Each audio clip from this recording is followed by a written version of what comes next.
information, advance information on the illegal activities of this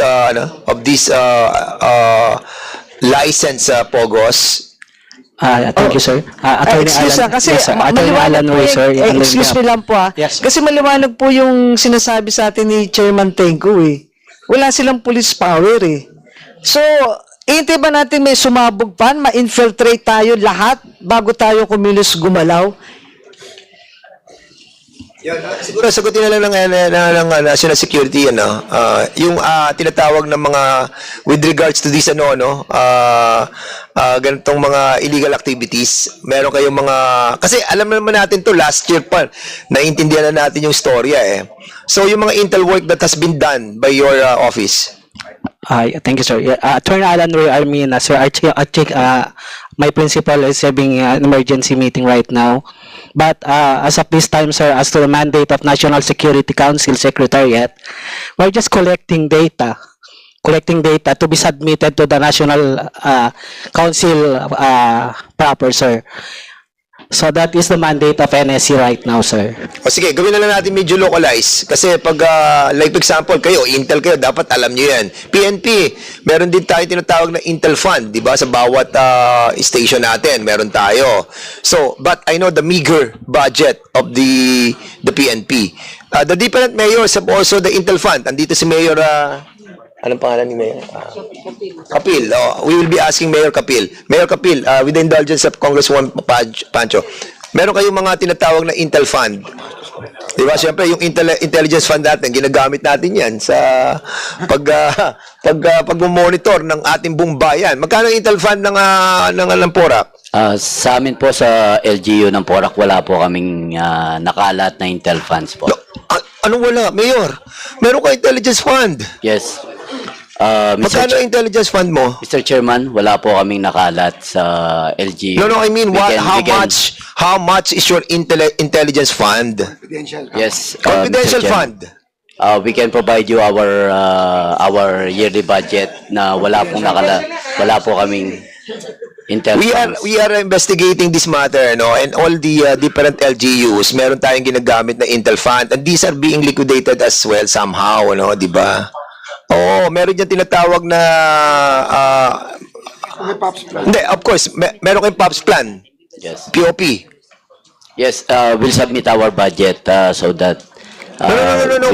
We are asking you, doon sa POPs plan mo, kasi meron kang napakalaking establishment dyan. Ilang hektarya ba yung sa inyo? 8 hectares. And having a 8 hectares establishments, composed of different establishments, of course, ang hirap mong hindi bigyan ng POP plan. Kailangan lagyan mo ng planning for na nanggagaling sa intelligence fund mo or yung confidential fund. Ang tanong namin sa iyo, hindi mo sinasagot yung tanong namin kung magkano yung confidential funds mo. Magkano ngayon ang pondo ng Porac? This year 750 million po yung 750 million. And how much will that be? 5%? Tama? 5% or ilan ba? Ikaw, magkano confidential fund mo? Yung mayor ka? POPs plan. Kukunin mo yung sa POP. Yes. Yes. Ito na lang tanong, Mayor. Magkano POPs plan mo? We have 2.8 million, Your Honor. 2.8 million. Okay, so malit lang ang Intel Fund. Okay, so doon sa Intel Fund that you have, medyo meron kang report regarding doon sa nangyayaring illegal activities doon sa loob ng compound? Your Honor, before I answer your question, can I, with your indulgence, can I read first my opening statement, Your Honor. Mayor, ano lang naman, simple lang naman tanong namin. Medyo marami pa po tayong pag-uusapan. Actually, we're not focusing on the PORAC issue, but kapag may mga napag-uusapan lang na some issue that relates to the city mayors or mayors, tatanong lang namin yung ano natin, no? So, Yes, Your Honor. yun lang naman gusto naming malaman kung kasi being a mayor myself, ano, and my co-chair, syempre kami kapag may mga malalaking mga establishment, doon namin pinopokus yung aming yung aming plano lalo na kapag yung mga intel work na ibinibigay namin sa kapulisan, minimiting ko yung mga pulis, o sige, o yung intel fund natin, dito ka mag-focus, kasi establishment to, malaki to, New Valley to, kailangan dito, protektado natin yung mga business interest natin. So, ikaw, ganun ka din, kasi nga, nag-establish ka ng 8 hektarya na ganun kalaki yung negosyo na nilalagay mo doon, you have to protect that. So, ano yung intel or plano na ginawa mo para maproteksyonan mo yung interest ng gobyerno at noong establishment? From the we have 200,000 confidential funds, Your Honor. What again? What again? 200,000 confidential funds. Okay. There's a 200,000 intelligence fund that confidential fund na ginamit mo. So, were you able to gather information about the entry and the exit of those different foreigners entering the establishment? Kasi sa 200,000, kung ilalagay mo mga CCTV, makikita mo na yan. Kung sino-sino pumapasok, bakit marami pumapasok dito ng mga iba't ibang mga di ba? So, were you able to do that?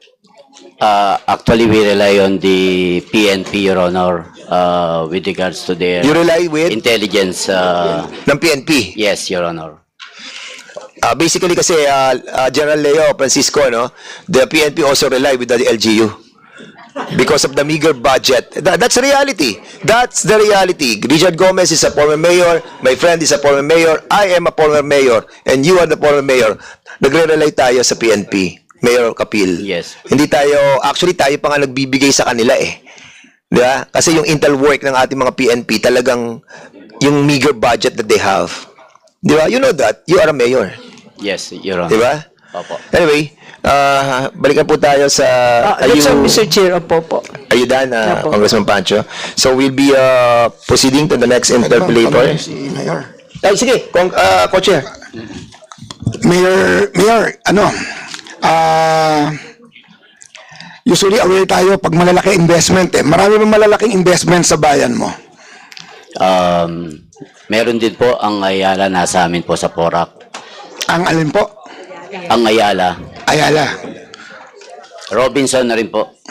Oh, di ba pag nagpatayo sila, pinai-inspect nyo? Yes, Your Honor. Kailangan ng clearance sa inyo, kailangan ng permit sa inyo. Opo, Your Honor. Then, pag natapos, papapasukin mo yung assessor Yes, Your Honor. para i-assess kung magkano ang kukubrahin nyo every year para ma-assess yung mga buildings na itatayo Yes, Your Honor. Di ba? So, magre-report yan. Hindi pwedeng walang report yan. Kaya alam natin. Ang sabi kanina, ayon sa pagkakaintindi ko, pakitama ako kung mali, nagbigay ng license ang PAGCOR, it just so happen na itinayo sa ibang lugar. Hindi doon sa lugar na naka-indicate doon sa license na binigay ng PAGCOR. Doon daw itinayo yung 8-hectare hub. Am I correct? As far as we know, Your Honor, the whole 8 hectares po yung kasama po sa license nila na ibinigay Ang sa... sabi po kasi sa ibang lugar tinayo Kaya hindi nga na-monitor. Akala nila all the while na andun sila doon sa original location na application nila na indicated sa license. Hindi po kasi indicated sa license yung area kung saan nag-ooperate po yung BOGA po. Wala pala kayong idea kung saan sila magtatayo. Yes. We have a copy here of the license, Your Kasi Honor. ini-establish ko lang kung sino talaga ang mas mali. Anong ahensya o anong ng gobyerno Opo, wala pong site specific kasi kahit yun sa license, Your Honor. Sa rules mismo po, walang nakalagay po doon. I see. Thank you. Yes, bago ko lang ibalik. Yes, Pagcor. Sir, if I may just clarify, sir, meron pong nakalagay po na address dun po sa license namin, which is the Thai Court po, Thai Royal Court, Pulong Maba, Santa Cruz, Porac, Pampanga. And also, in the applications po that was submitted to us by the company in 2020, in-apply lang po nila is nasa 3,000 square meters lang po. So, impossible po talaga na makover po namin yung 8 hectares of property kung saan po nakatayo ang 46 buildings. Ever since po, hindi po yun nadagdagan. And also, it's very clear po sa regulations po ng PAGCOR na site-specific po talaga ang lisensya namin. Hindi po kami pwedeng maglisensya ng general lang po. And meron po sa kasalukuyan na regulations, meron din pong tinatawag na hub. So sa hub po, yun po yung malaki po talaga at wala po kaming lisensyadong hub po doon po sa Porac, Pampanga. So I just want to emphasize that. Yeah, Mayor. Naka-indicate pala sa license yung specific address. So, at the same time, pag magbibigay ka ng permit on pag nakita mo, kasi malaking investment magtataka ka, ba't hindi dun saan sila nag-apply, ba't tinatayo to sa ibang lugar? Actually, within area lang po yun. Pero yung sa permit po, wala pong nakalagay na specific. We can provide you the permit po, Your Honor. Yung pong sinasabi siguro ni Madam, yung pong Attorney Fernandez, yung pong the permit to possess, PTP, is a certificate issued by PAGCOR to providers for a studio gaming setup. Yun lang po ang site-specific po. Tsaka di ba natural, marami, mayor din si Kong Loyola Pag ganyan ang mga investor, kinakausap niya ng mayor Di ba? Pupunta yan, dumadalaw yan sa mayor's office Dahil laki ng investment True. Very, very true. Nagpapakilala yan, di ba? Opo, Your Honor. Or yung mayor daw napunta doon, sabi ni Kong ako. Hindi, merong balita. Doon dahil dyan sa Congressman Perez. Is this true that merong extension ng seat ng munisipyo doon sa gitna? Wala pong extension po, wala po. Wala extension doon? Opo, yung pinakita doon po ay hindi operational. Pero meron kang doon, hindi extension, meron kang opisina doon. Wala po. You're under oath, Yes. Mayor. Yes, I know po. Is the I'm person under oath. beside you your lawyer? Yes, Your Honor. Your lawyer. You're entitled to a lawyer, but simple lang naman yung mga tanong namin dito, yung mga illegal activities that were conducted in your vicinity. Kasi nga nung nag-issue sila ng cancellation ng license, di ba? Kinancel mo na rin, hindi ka na rin nag-issue di ba ng business permit? Yes, Your Honor. On our part po. When was that? Noong January 2024 po. Kaya 6 months before the raid, wala na pong permit sa amin ng Lucky South. Okay. Sige. So kung sinasabi mo na hindi ka nag-issue ng permit ng January 2024, what have you done after the non-issuance of the business permit? You notified the owner? Yes, Your Honor. Where's the letter that you notified them? Can you kindly give it to me right now? The notification. We'll provide you. Have you told them about wait, Mayor, you listen. Have you told them about the violation that they have committed? Yes, Your Honor. Through what? Letter or verbal? Lawyer, please. Please stop whispering. Okay? Yes. Go ahead. Through our letter, Your Honor. Where's the letter? We'll provide. Can you provide it right now? Or then after explaining your intention to close the premises, they have replied on your expression of your violation. Am I right? they write a letter to us. Okay. Ano sagot nila doon sa anong violation ang sinabi mo sa kanila? Because of violation of dun sa occupancy, sa negative sa fire po. And Yun ang minention mo na reason for the violation of the business permit, not the reason that was given by the PAGCOR? actually, iniingan din po namin sila ng IGL permit. Wala silang may pagitan sa Wala. amin. O sige, so Your Honor. ngayon nagsabi sila na anong explanation nila sa letter nila? Mayor, I will be asking you again, ha? There is an exchange of communication between you notifying them of their violation and then explaining from them their violation and something that they will be done on that violation. Merong exchange ng ano yan, ha? Communication, ha? Correct? They did not reply, Your Honor. Oh, they did not reply. Oh, so after that they did not reply on the violation that you mentioned, anong ginawa ninyo? Yun nga po, hindi na namin inissuean ng permit. Then No, hindi ka na nag-issue ng January 2024 eh. You mentioned a while ago eh. So kung hindi ka na nag-issue ng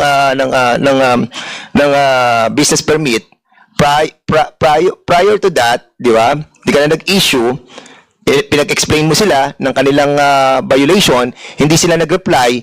Ano ang tamang next of action? Yes, we did a joint inspection, Your Honor.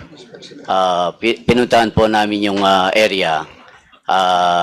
Kaya wala naman po kami Mayor, nakita. bago ka magkaroon ng JIT, okay, kasi bago ka joint inspection team, di ba? Binubuo yun eh. Kaya ka nga sumulat sa kanya, sabi mo kanina, di ba? Sumulat ka ng notice of violation, di ba? Yes. Kasi nakabuo ka na ng JIT. After nung nabuo mo yung JIT, doon nag-issue ka na ng notice of violation. Tapos, ang susunod na step, sasagot siya. Kasi bibigyan mo siya ng oras para sagutin kung ano yung violation eh. Bibigyan mo rin siya ng time para makorek niya yung violation niya. Ang sabi mo kanina, hindi sila nag-reply. So the next course of action is to write them again a letter. At kapag hindi pa rin sila sumagot, ang gagawin mo, papadlock mo sila. Did you do that?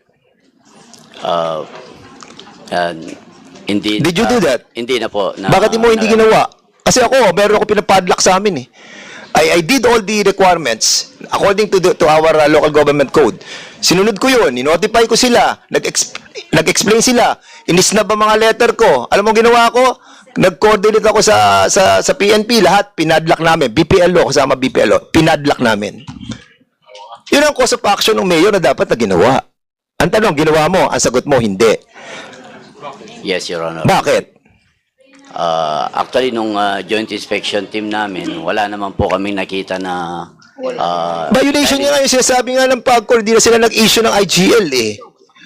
Oh, tapos sabi mo may problema sa occupancy permit. Hindi ka na rin nag-issue ng ng tinatawag mong business permit. So meaning may violation. Stop whispering. Ay nako, attorney. Attorney, namumuro ka na. Please. Mayor, bakit hindi mo pinadlock? Yun ang tanong. Bakit hindi mo pinadlock? Anong reason? What is the 100 million reason? Actually, may process naman po. Yun na nga ang process eh, Mr. Mayor eh. Ang process no, yung sinabi ko sa'yo. O may violation galing sa PAGCOR, may violation galing sa'yo. Nagkaroon kayo ng GIT. Pinunpunta mo doon. Ito violation yan. Ang daming violation yan. Okay, sulat sa business mo. May violation kayo. Bigyan mo siya ng 1 month. After 1 month, susulat. Mayor, ito yung violation namin. Iko-correct po namin ang aming violation. Wala silang sulat sa'yo. Kasi siguro very close kayo. Kasi hindi ka ni-reply yan eh. Bilhin mo, mayor ka, hindi ka sasagutin. Hindi sasagot sa'yo yung mga business establishment doon na sinasabi mo may violation ka. Anong sagot sa'yo? Wala, inisnab ka. Ngayon, ang gagawin mo, susulat ka uli, inisnab ka eh. After a month, binigyan mo isang buwan, hindi pa rin sumagot, padlock mo. Ang totoo po, yun sana ang magiging course of action namin. Hindi na po kami umabot doon. Nagkaroon Mayor, na po ng raid, Mayor. Your Honor. Mayor kami. Naintindihan namin yung explanation mo. Naintindihan namin yan. January, di ba? Ngayon, di ba? Hindi ka na nag-issue ng January eh. Yes, Kailan sir. yung operation? Kailan yung operation? June. 6 months wala kang ginawa. Hindi mo pinadlock man lang kahit yung sinasabi nila Altenco na ito yung isang building na doon na nag-ooperate ang IGL. Sana pinadlock mo yun para hindi na nakapasok yung mga empleyado na magtatrabaho doon sa IGL. Di ba ganun ang procedure eh? Tama mali? Tama mali? Yes, Your Honor. Oh, see? So, a reminder, no? Well, hindi ko alam, pero you have violated your being the LCE.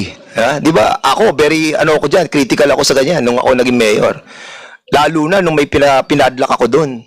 Kasi you will be accused also of being one-sided. Pero, I see to it that binibigyan ko sila ng isang buwan na mag-reply. Pag hindi, 3 beses ako sumulat.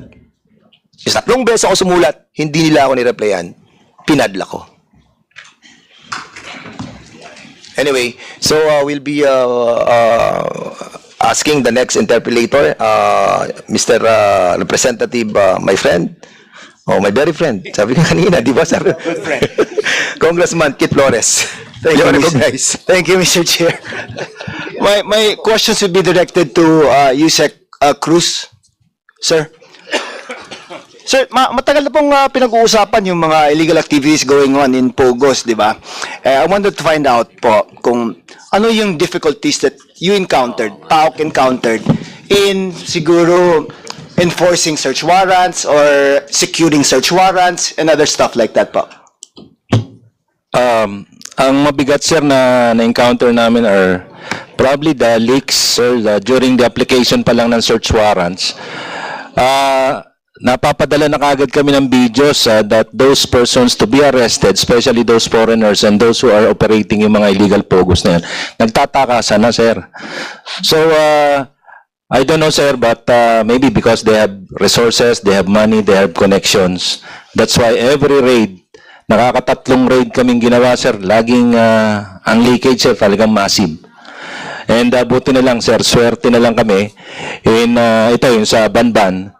Although nag-leak na po yun, marami na nakatakas. We're expecting around 3,000 POGO workers, but we ended up 156 lang. At buti na lang sir, yung mga torture victims, iniwan nila.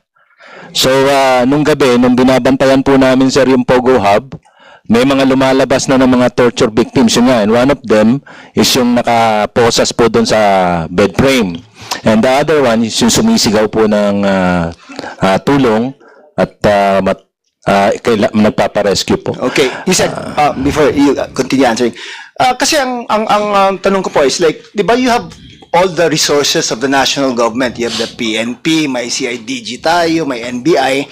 Hindi ba sila nakakapagtulong sa'yo in siguro keeping the information from leaking ba or deploying units that can be dependable and reliable in like not providing leaks to those who will be searched? Ang PNP po sir, malaki po yung nagagawang tulong sa amin, especially in yung augmentation pagdating po sa raids. Kasi we're not dealing sir with small properties sir. We're dealing with 10 hectares of land sir, and about 46 buildings, 5-story, 7-story buildings sir ang bawat isa sir. So hindi sir pwede rito yung 10 tao na magre-raid. We need about a battalion of policemen and soldiers. So ang PNP sir, malaki po yung tulong sa amin, even the National Bureau of Investigation. And of course sir, yung IACAT po, malaki yung tulong sa Yeah, amin. so ilang agencies involved. So the leaks could be coming from any of the agencies involved or even from the court personnel where you applied for the search warrant, correct? Yes, sir. Actually, the Supreme Court is already investigating, sir, on what really happened, sir, dun sa leakage. They're also maybe thinking of yung leakages nang galing, sir, sa during the application of the search warrant. Now, you mentioned IACAT. Anong role ng IACAT sa mga ginagawa ninyo? They are providing us with yung legal battle namin as far as the Pogo battle is concerned, sir. Sila po yung nag-provide ng mga prosecutors namin and yung mga legal documents, sir, na gagawin namin as far as filing of human trafficking cases hanggang sa ano, sir, yung filing po ng forfeiture cases namin, both criminal and civil forfeiture. DOJ po. How many cases are pending in court right now? We have about 12, sir. 12. 12 Yes. out of the hundreds of POGOs that are operating illegally. Yes, and sir. of the number of complaints that we've been receiving, not just through the media, but also through the other complaints being submitted to the different agencies. Yes, sir. Yes, sir. So parang kulang po, Yusek. We chose, sir, yung mga Pogo hubs, illegal Pogo hubs, na meron po kami matibay na ebidensya. Like, if those cases na hinawakan po namin, meron po mga video na pinadala po sa amin yung mga embassies, like the one in Banban. The videos na yung tinotorture po na Vietnamese, pinadala po sa amin. And ito naman po sa Porac, meron pong 2 videos na pinadala naman po sa amin na ongoing po yung torture niya.